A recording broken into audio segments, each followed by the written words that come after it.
بسم اللہ الرحمن الرحیم۔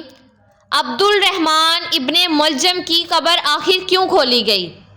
قبر کو کھولنے کے پیچھے آخر کیا راز تھا؟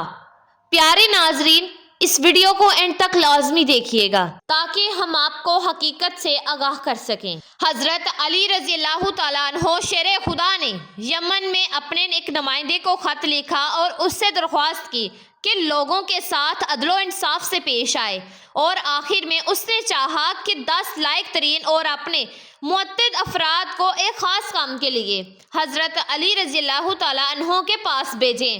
ناظرین، اس نمائندے نے 100 لوگوں کو منتخب کیا اور پھر ان میں سے 10 لوگوں کو جو سب سے اچھے اور افضل تھے انتخاب کیا۔ ان 10 لوگوں میں سے عبد الرحمن ابن ملجم مرادی بھی شامل تھا۔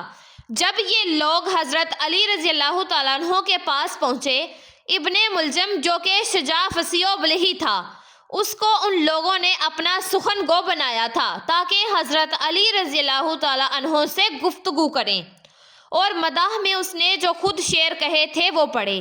اس کی تمام باتوں میں ایک بات یہ تھی کہ ہم فخر کرتے ہیں کہ آپ فرمان دیں، ہم سب غلامی کریں اور ہماری تلواریں آپ کے دشمنوں کے لیے آمادہ ہیں۔ امیر المومنین حضرت علی رضی اللہ تعالیٰ عنہ نے بعد میں اس کو اپنے پاس بلایا اور فرمایا کہ تمہارا نام کیا ہے؟ اس نے کہا کہ عبد الرحمن۔ حضرت علی رضی اللہ تعالیٰ عنہ نے فرمایا کہ تمہارے باپ کا کیا نام ہے؟ اس نے کہا کہ ملجم۔ حضرت علی رضی اللہ تعالیٰ عنہ نے کہا کہ آخر کس قبیلے سے ہو تم؟ کہا کہ مراد سے۔ پھر حضرت علی رضی اللہ تعالیٰ عنہ نے اس سے 3 مرتبہ کہا کہ کیا تم مرادی ہو؟ کیا تم مرادی ہو؟ کیا تم مرادی ہو؟ ابن ملجم نے کہا کہ جی ہاں امیر المومنین رضی اللہ تعالیٰ عنہ۔ ناظرین گرامی، اس وقت حضرت علی رضی اللہ تعالیٰ عنہ نے زبان پر کلمہ ترجیح جاری کیا، انا للہ و انا الیہ راجعون۔ ابن ملجم صفین و نہرواں کی جنگوں میں حضرت علی رضی اللہ تعالیٰ عنہ کے ساتھ تھا۔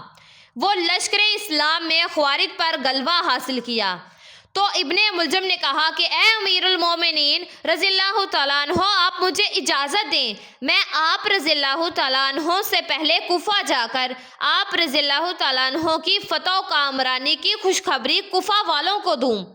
حضرت علی رضی اللہ تعالیٰ عنہ نے کہا کہ تمہارا مقصد اس کام سے آخر کیا ہے؟ اس نے کہا کہ میں چاہتا ہوں کہ اللہ مجھ سے راضی ہو جائے کہ حضرت علی رضی اللہ تعالیٰ عنہ کی کامیابی سے لوگوں کو خوشحال کروں۔ حضرت علی رضی اللہ تعالیٰ عنہ نے اسے اجازت دے دی۔ اس نے ایک جھنڈا ہاتھ میں لیا اور کوفہ کی طرف گیا، شہر میں داخل ہوا اور بشارت بشارت کی فریاد شہر میں گونجی۔ اس طرح وہ گلیوں سے گزر رہا تھا کہ قطامہ کے گھر کے پاس پہنچا۔ یہ بہت زیادہ خوبصورت، حسین و جمیل اور دولت مند عورت تھی، لیکن بدکار و فاحشہ عورت تھی۔ طبقات الکبریٰ جلد 3 صفحہ نمبر 35 پر ابن سعد لکھتے ہیں کہ جب قطامہ نے حضرت علی رضی اللہ تعالیٰ عنہ کی فتح کی خبر سنی تو ابن ملجم کو پکارا تاکہ وہ اپنے باپ اور بھائی کے بارے میں ان سے پوچھے۔ قطامہ اسے اپنے گھر لے گئی، عزت و احترام کیا اور مہمان نوازی کی۔ ابن ملجم پہلی ہی نگاہ میں اس کا عاشق ہو گیا اور اپنے دین و ایمان کو اس کے ہاتھوں میں بیچ دیا۔ قطامہ نے اپنے باپ اور بھائی کے بارے میں پوچھا جو سپاہ خواری میں سے تھے۔ ابن ملجم نے کہا کہ وہ سب جنگ میں ہلاک ہو گئے۔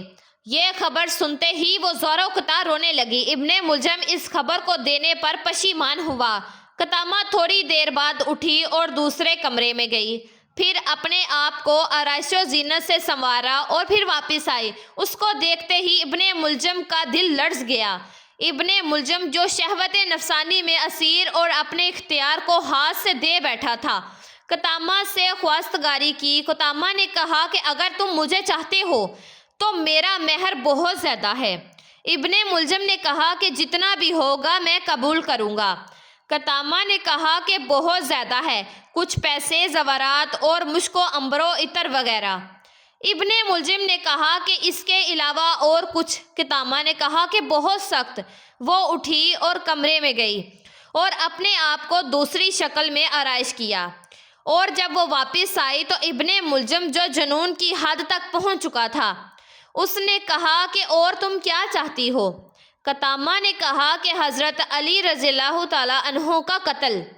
ابن ملجم ایک دم لرزا اور پریشان سا ہو گیا۔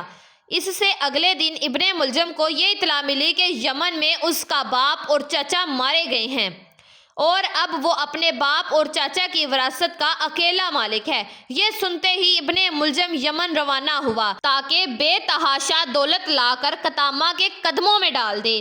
وہاں پہنچ کر اس نے سب جائیداد کو فروخت کیا اور مال و دولت لے کر چل پڑا۔ راستے میں اسے ڈاکوؤں نے لوٹ لیا اور وہ سارا مال لے گئے۔ ابن ملجم جنگل میں سرگرداں تھا، لیکن تھوڑی ہی دیر بعد ایک قافلے سے جا ملا اور ان کے ساتھ ہم سفر ہو گیا۔ قافلے میں وہ دو شخص کا دوست ہو گیا۔ ان دونوں کا تعلق خواری سے تھا۔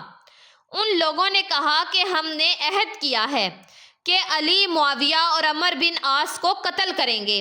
اس گروہ کا نظریہ تھا کہ یہ تینوں لوگ مسلمانوں کے درمیان اختلافوں کا سبب ہیں۔ چنانچہ عبد الرحمن نے یہ قبول کیا کہ وہ حضرت علی رضی اللہ تعالیٰ عنہ کو شہید کرے گا۔ وہ کوفہ پہنچا اور سیدھا قطامہ کے گھر گیا۔ یہ فاحشہ اور خود فروش عورت اس کے لیے شراب لے کر آئی اور ابن ملجم مست ہوا اور پھر قطامہ کے پاؤں پر گرا اور اس کے وصال کی خواہش کی، لیکن قطامہ نے کہا کہ جب تک حضرت علی کو شہید نہیں کرو گے تب تک ایسا نہیں ہو سکتا۔ ابن ملجم جو مجنون و پاگل ہو گیا تھا اس نے کہا کہ ابھی جاتا ہوں اور حضرت علی رضی اللہ تعالیٰ عنہ کو شہید کر کے آتا ہوں۔ قطامہ نے کہا کہ اس طرح نہیں، بلکہ قتل کے لیے مقدمات ضروری ہیں۔ اس نے ابن ملجم کی تلوار لی اور اسے کچھ پیسے دے کر اسے اور تیز کروایا، پھر کچھ درہم دے کر اس تلوار کو زہر آلود کروایا، اور اس رات بد نصیب و بے حیا نے محراب مسجد کوفہ میں داماد رسول شیر خدا حضرت علی رضی اللہ تعالیٰ عنہ پر وار کیا اور تلوار سے ایک ایسا زخم لگایا کہ جس کے اثر سے 2 روز کے بعد 21 رمضان المبارک کو حضرت علی رضی اللہ تعالیٰ عنہ شہید ہو گئے۔ کوفہ میں ہر طرف قہرم مچ گیا۔ ابن ملجم کو گرفتار کر لیا گیا۔ حضرت امام حسن علیہ السلام اپنے والد محترم حضرت علی علیہ السلام کی میت کو نجف اشرف میں دفنا کر کوفہ واپس آئے تو حضرت علی رضی اللہ تعالیٰ عنہ سے پیار کرنے والوں نے حضرت امام حسن علیہ السلام کو منبر پر بیٹھ کر خطبہ دینے کا کہا۔ حضرت امام حسن رضی اللہ تعالیٰ عنہ منبر پر بیٹھ گئے۔ آپ رضی اللہ تعالیٰ عنہ اتنے زیادہ غمگین تھے کہ آپ رضی اللہ تعالیٰ عنہ سے بولا بھی نہیں جا رہا تھا۔ حضرت امام حسن رضی اللہ تعالیٰ عنہ جب تھوڑے سے پرسکون ہوئے تو کھڑے ہو کر بڑے جوش سے خطبہ دیا۔ خطبے کے بعد آپ رضی اللہ تعالیٰ عنہ نے حکم دیا کہ عبد الرحمن ابن ملجم کو حاضر کیا جائے۔ جب عبد الرحمن ابن ملجم پیش ہوا تو حضرت امام حسن رضی اللہ تعالیٰ عنہ نے اپنے والد محترم حضرت علی رضی اللہ تعالیٰ عنہ کی وصیت کے مطابق عبد الرحمن ابن ملجم پر ایک خاصی ضرب لگائی۔ ابن ملجم ضرب لگنے سے جہنم میں پہنچ گیا۔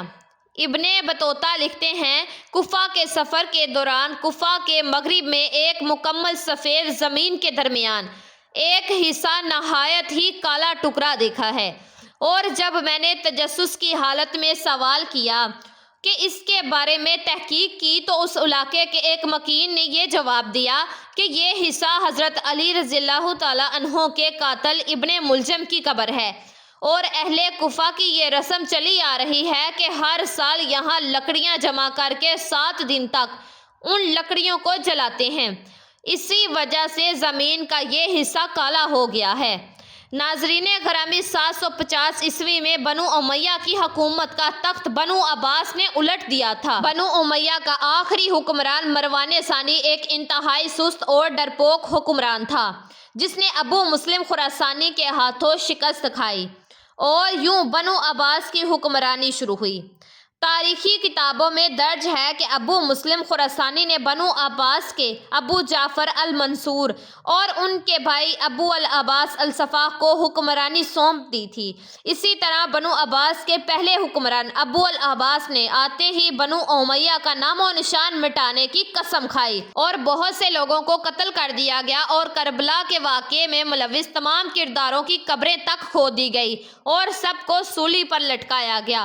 تاریخ ابن سعد میں لکھا ہے کہ کوفہ میں موجود ابن ملجم کی قبر کو بھی کھودا گیا، لیکن اس قبر میں اژدہے اور سانپوں اور بچھوؤں کے علاوہ کچھ نہ تھا۔